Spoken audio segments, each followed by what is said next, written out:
Good evening.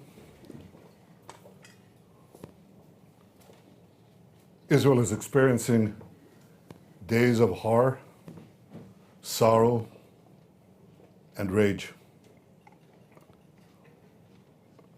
A week ago, we experienced such horror. Yesterday, I visited in Ashkelon the family of one of the hostages murdered in cold blood. A day earlier, I spoke to several of the families of these murdered hostages. It tears your heart out. I said to them that I'm sorry. I apologize that we didn't get them out. We worked so hard to get them. We were close, but we didn't. And they changed the torment. Our families worried about their loved ones, to families grieving for their fallen beloved. That sentiment I know, because I belong to that family, but it's a horror. We also lost brave policemen and brave soldiers who are fighting in the Gaza front. And I embrace their families as well. All our people do. On October 7th, we experienced the worst savagery in this century. On October 7th, we experienced the worst savagery meted on the Jewish people since the Holocaust. These savages massacred our people, 1,200 civilians. They beheaded our men. They raped our women and then murdered them. They burned babies alive. They took 255 of our people hostages to their underground dungeons.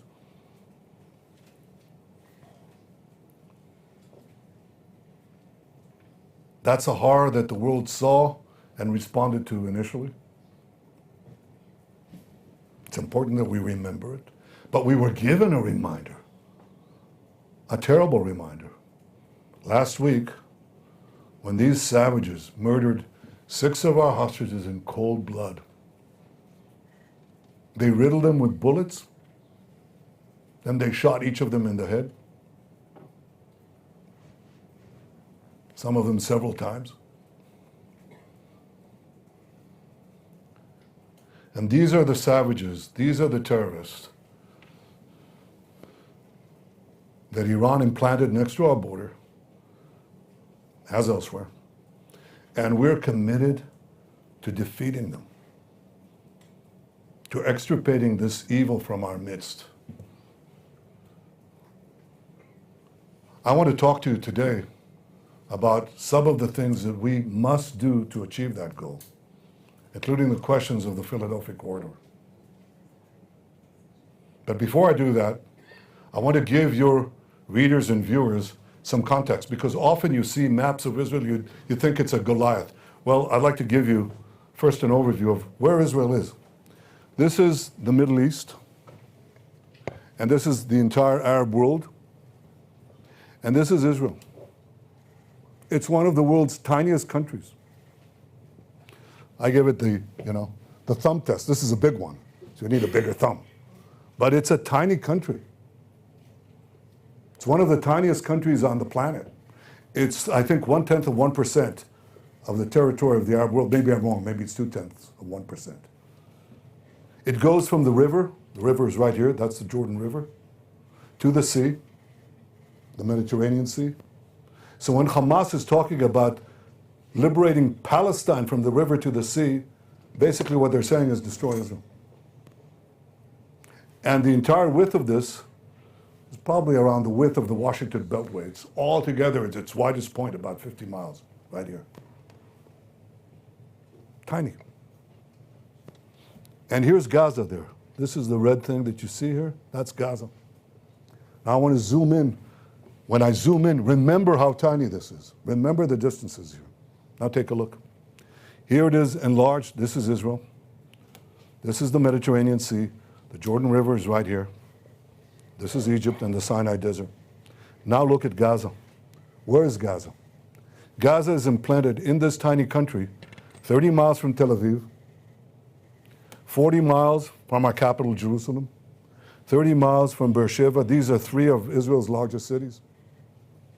Gaza is within spitting distance to them. Israel, up to the disengagement agreement of 2005, Israel controlled this border under an agreement with Egypt after the Camp David peace accords. We controlled this part, which is called the Philadelphia corridor. I'll talk about that in a minute. Right down to Eilat in the Red Sea. This was our border. And while there was, I would say, a minimal amount of terrorism, we didn't really face a big problem. Let's zoom in on that a bit more. Here's Gaza Strip enlarged. Again, this is the situation in Gaza before the disengagement of 2005. And the Gaza Strip is firmly under Israeli control. We control the maritime border.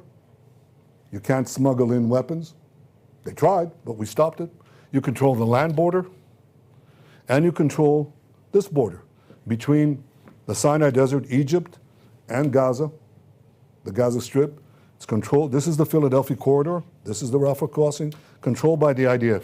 Now look at the distances from Gaza. It's 4 miles to another city in Israel called Ashkelon, where I visited that bereaved family yesterday. It's a population of 170,000 people. They're 4 miles away. But some of our communities, like Kibbutz Be'eri, which was one of the hardest hit, is 1 mile away from Gaza. Kfar Aza is less than 1 mile away. It's literally walking distance, okay? And so as long as we control this, these communities, sometimes they were harassed by this rocket or that rocket, but it was marginal. We controlled the security situation. But something happened in 2005. Israel unilaterally disengaged from Gaza. It just went out. It took out everything. It took out the army. It stripped, uprooted communities, took out 10,000 people. The army left the Philadelphia corridor. Here's what happened. This is Gaza after the disengagement. And Hamas now has a weapon smuggling operation nurtured by Iran, financed by Iran, supplied by Iran, delivered by Iran. And here's what happened. That Philadelphia corridor became completely porous. The other borders controlled by us. But once this was perforated, even though the policy of Egypt was to prevent it, it didn't necessarily work. It didn't succeed.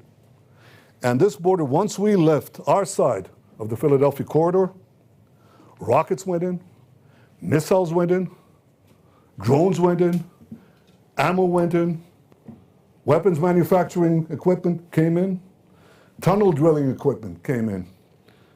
Once we got out, once we left the Philadelphia corridor, Iran could carry out its plan to turn Gaza into a base, a terrorist enclave that would endanger not only the communities around it, but would endanger Tel Aviv, Jerusalem, Beersheba, the entire country of Israel. It became a huge terrorist base because we left that corridor. So we vowed, or I would say all this, you have to understand that the centrality of the Philadelphia corridor to the arming of Gaza, to the arming of Hamas, and this all led to the October 7th massacre, which Hamas has vowed, proudly vowed, to do again and again and again. We vowed that they won't be able to do it. So we set, as far as Gaza is concerned, 3 war goals. The first war goal was to destroy Hamas's military and governing capabilities. The second was to free our hostages. And the third was to ensure that Gaza never again poses a threat to Israel. And all three of those goals, all three of them, go through Israel's control of the Philadelphia corridor. And it's obvious why. You want to destroy Hamas's military and governing capabilities, you can't let Hamas rearm. It's obvious. So you have to control the corridor. You can't let them have, by the way, it's not only to prevent them from terrorizing us, attacking us, it's also to prevent Hamas or any other terrorist organization from terrorizing the people of Gaza. Gaza cannot have a future if Gaza remains porous and you can enable rearmament of terrorists through the Philadelphia corridor. The second thing is to release the hostages. First of all, you can't prevent, if you leave this corridor, you can't prevent Hamas from not only not smuggling weapons in, you can't prevent them from not smuggling terrorist hostages out. It's walking distance, nothing. They can easily smuggle hostages out here to the Sinai Desert in Egypt. They disappear. It's crossing distance. The distance is nothing. It's meters away. They cross the barrier above ground. They don't even have to go underground. They disappear in the Sinai, and then they end up in Iran or in Yemen. They're gone forever.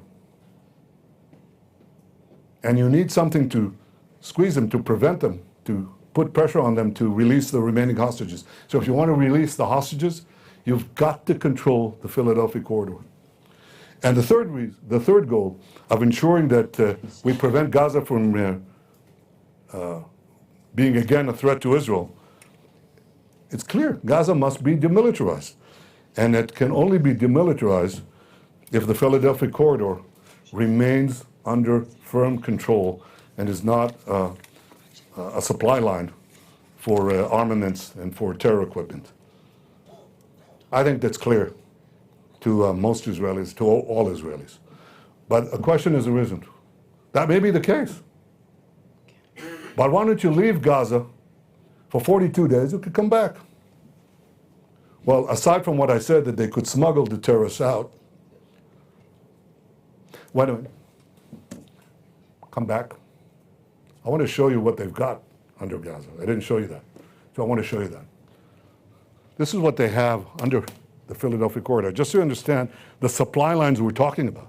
This is one of the tunnels there. Look at the engineering. Look at the investment here. Look at what they've got. We've got dozens of such tunnels underneath the Philadelphia corridor. To give you an impression of the size of these things, this is a soldier. This is a tunnel. You could drive a truck through this. Yeah, indeed, you could. Here's a truck. Or it's a Humvee. This is a huge, huge problem. Now you're just going to walk away. It's obvious we have to control it, right? I think once you see this, you understand that.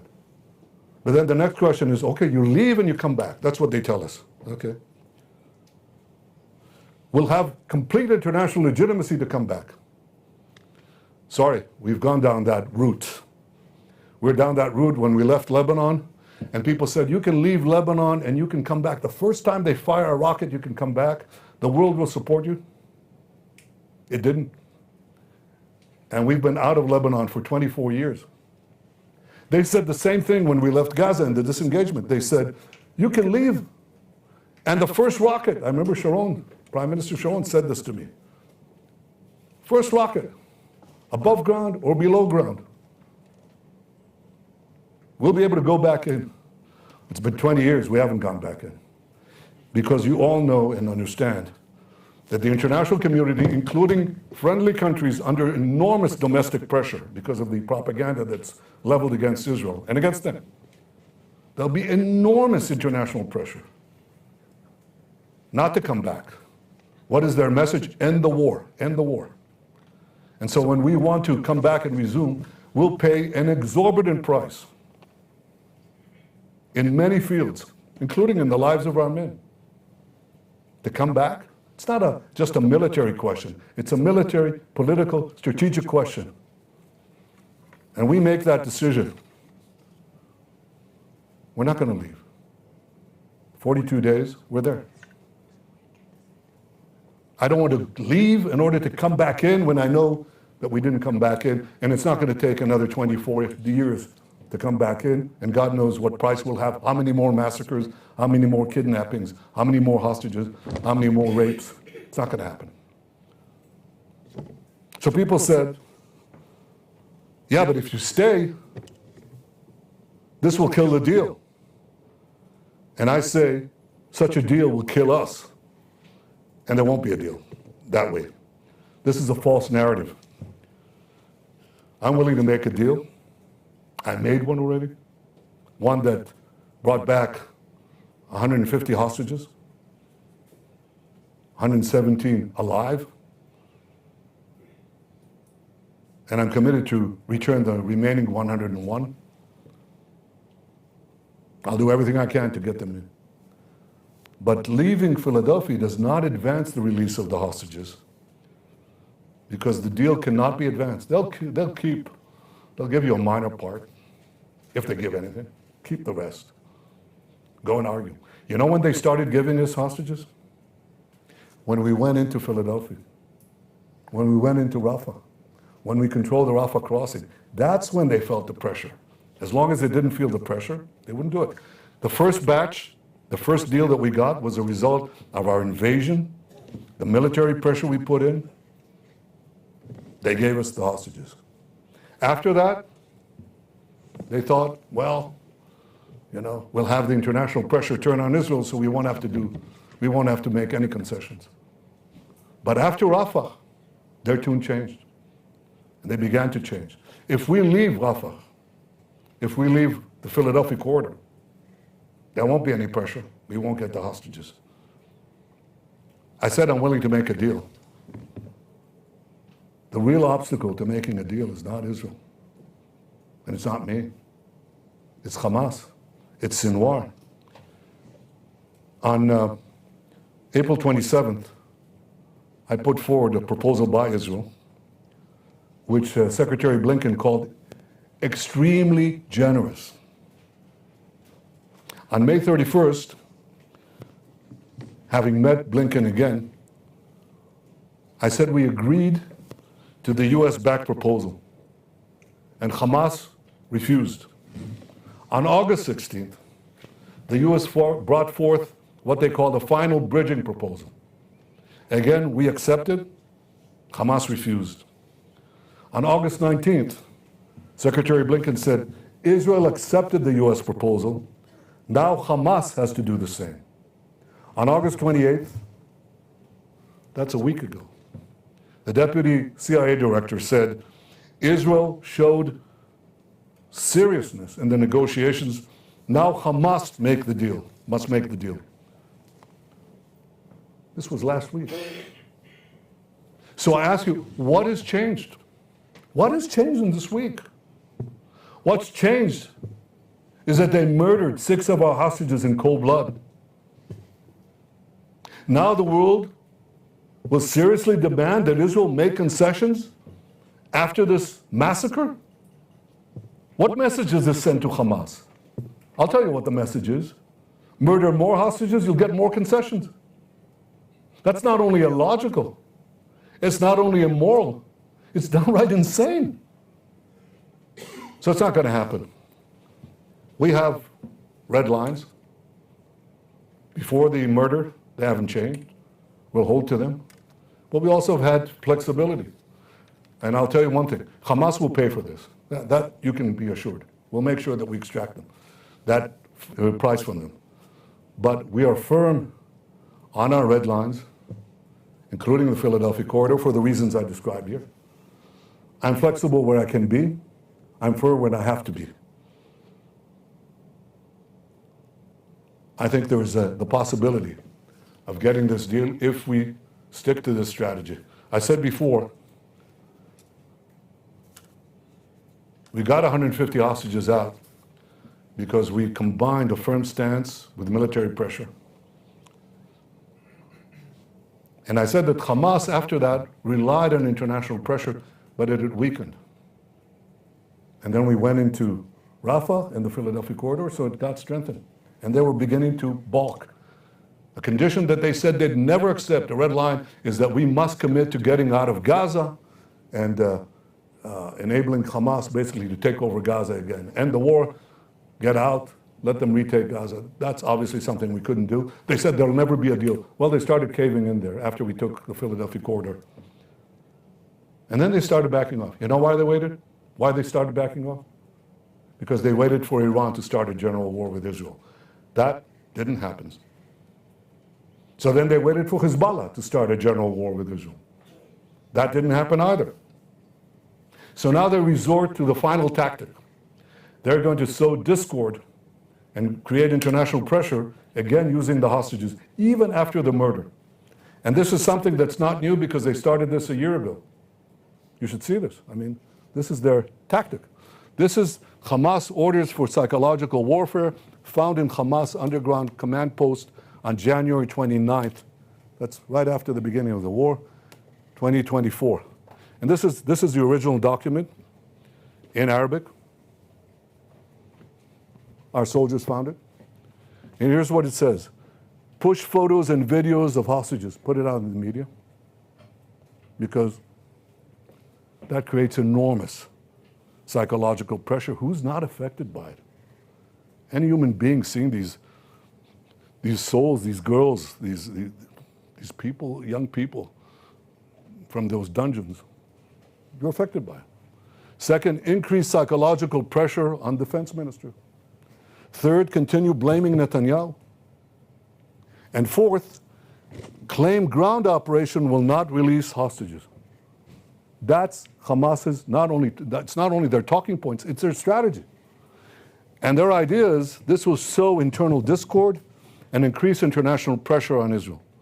That's what they hope to achieve.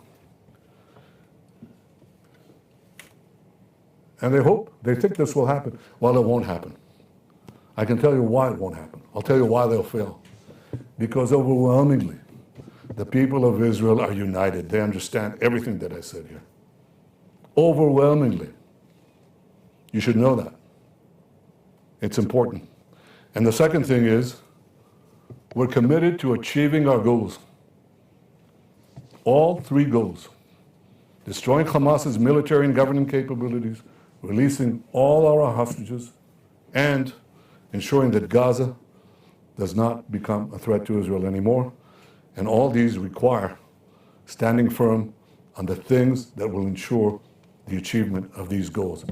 And with God's help, and with our people's will, and with the courage of our soldiers, we'll achieve all goals.